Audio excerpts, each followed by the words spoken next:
Takriban 60% za matatizo ya mfumo wa uzazi hutokana na upungufu wa lishe mwilini, na takriban 40% za matatizo ya mfumo wa uzazi hutokana na sababu zingine za kiafya.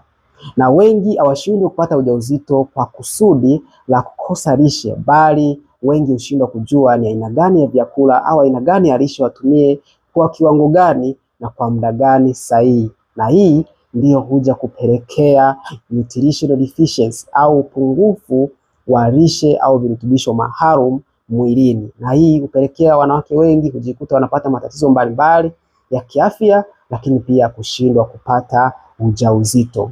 Inawezekana kabisa ukakosa baadhi ya virutubisho mwilini, lakini kuna virutubisho maalum havitakiwi kupungua kwa mwanamke yote ambaye anatafuta ujauzito, na virutubisho hivyo ni kama vile omega 3, vitamini B9 au folic acid, vitamini B12, vitamini D, zinc.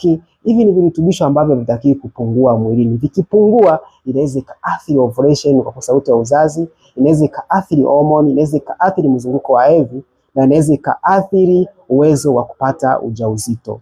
Kwa hiyo ni muhimu kuhakikisha virutubisho hivi vipo mwilini, sasa kama unatafuta ujauzito.